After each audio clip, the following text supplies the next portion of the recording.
There are only two kinds of people in this world. Those with a gun and those who dig. You dig.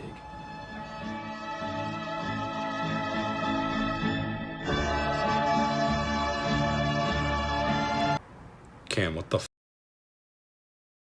Hey guys, so if you couldn't tell by guitar intro in the beginning, this review is about the good, the bad, and the ugly. You like those effects? Stepping up production value here. Crazy. So, The Good, the Bad, and the Ugly is a Sergio Leone film that's the third in the Amador trilogy, which is basically his spaghetti western trilogy consisting of Clint Eastwood as the main character. And this movie is recognized as one of the greatest westerns, probably the greatest of all time, arguably. And it is amazing. I love this movie. I watched it the other day, had a lot of time to think about it, and I just want to say so much about it, so we're going to get into this. The plot of this movie is about three different outlaws. You got Clint Eastwood as the good, you got Lee Van Cleef as the bad, and you got Eli Wallach as the ugly, trying to find $200,000 that's hidden somewhere. And it's basically the story about how their paths intertwine while they're all trying to get the money for themselves. And this movie is just so fun to watch. It's a great time, and I'll explain why. First, I want to break this up in like three different categories here because there's certain big things I want to talk about. The characters, the way it's filmed, the situations, and just the absolute beautiful cinematography and beautiful direction of Sergio Leone, and the music, which is just unanimously awesome. Like, honestly, if you guys recognize my guitar theme for a reason, unless it's pretty bad, I'd understand.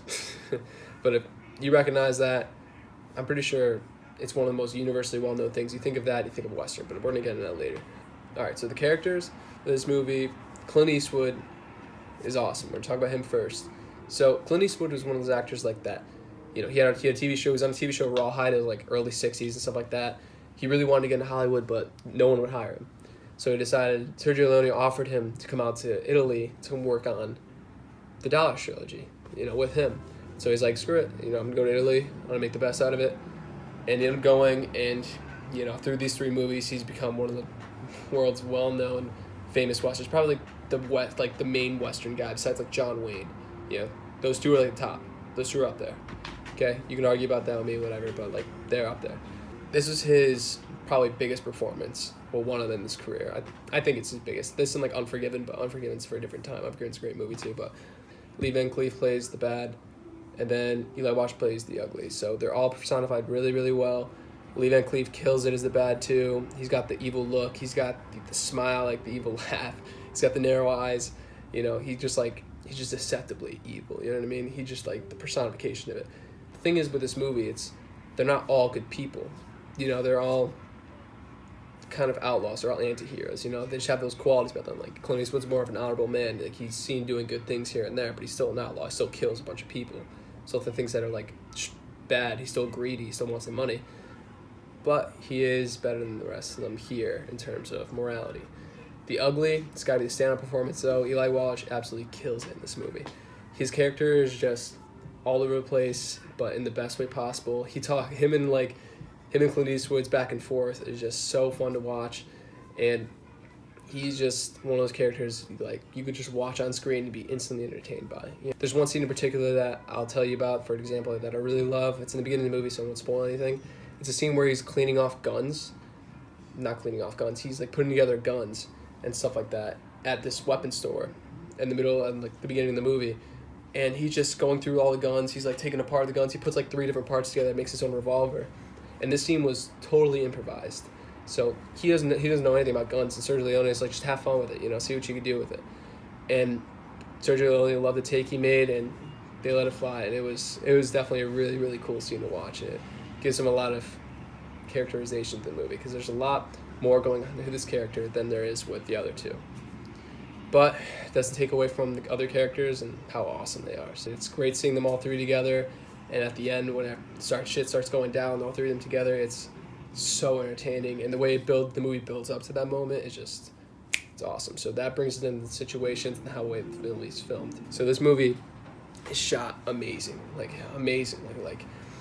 I'll take something from like Chris Stuckman, who obviously if you watch film reviews stuff like that, you know who the guy is, but he mentioned in his review of the movie that this movie is just shot so well. It's like looks like art. Like some of the shots, the placements and stuff like that, where everything's set. Like you can use that as a painting. You put that. I would hang one of those up in my room if I could. I don't have space, but and I don't have money. But you get the idea. It's awesome. How the story progresses and how it goes through. It's like the movie's filled with so many different kind of tense moments that are just singularly intertwined with each other. You know, 1 minute they're here, 1 minute they're here. It could have different stuff to do with each other, but they all like are connected. It's one of those movies where like you could walk out and have like a bathroom break and come back and you'll know what's going on because it'll just get to another situation and it's like you know where it's gonna like you can just come back in and have fun still watching it. You won't be completely lost. The movie's 3 hours long. It does not feel like 3 hours whatsoever. You watch the movie, you have like an amazing time doing so. And I literally the last 20 minutes of this movie is just cinematic gold. I mean it, like you're sitting there and like it was one of the best movie finales I've ever seen. I mean, it's in the top 10, maybe top 5, but it's awesome. It's memorable, and I've been constantly thinking about it, and I've even rewatched it a couple times. Not the movie, but like the ending. But I really want to watch the movie. I feel like I've watched this movie a million times, but I'm just getting sidetracked here. Next thing I'm gonna move on to is the music, the Ennio Morricone. This music is the definition of iconic. You cannot think of a Western without thinking of this music. If you hear this music, you think Western. I don't even care. Like, you probably don't even have to watch this movie, and you know the music. You know that, like what I played in the beginning. You just know it. You know what I mean? It's unanimous. It's just so iconic. It's like any one of John Williams' scores, like Jaws, or like Jurassic Park. It's even like Star Wars. You know what I mean? It's one of those kind of things where you just know the soundtrack.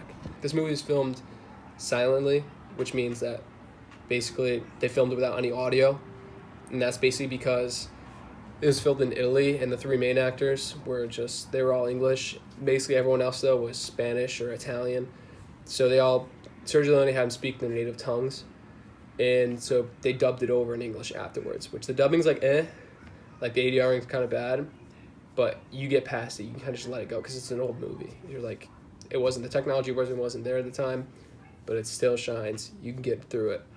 I got past it pretty quick. It's still awesome.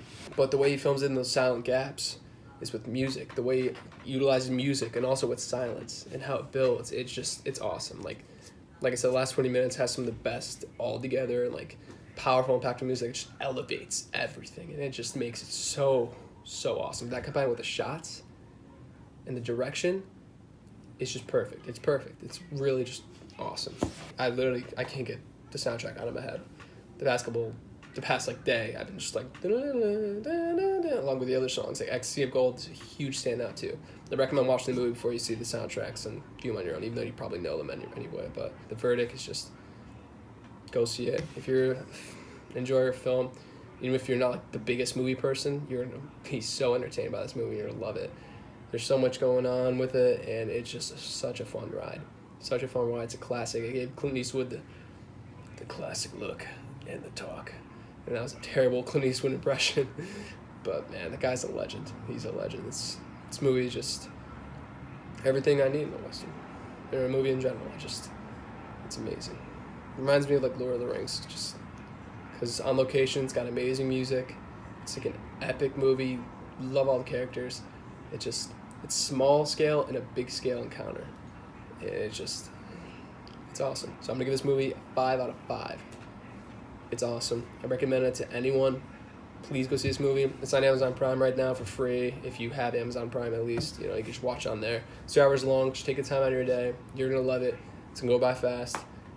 Even though you don't like, I didn't want the movie to end. I was like, I want to keep watching more. So I'm definitely gonna go back and watch the other ones, even though they're not as good as this one. Leone is he's a director to keep your eye on. And yeah, please go see this movie. And I hope you enjoyed the review. I'll try to get more out soon. There's a lot going on in school, but thank you so much.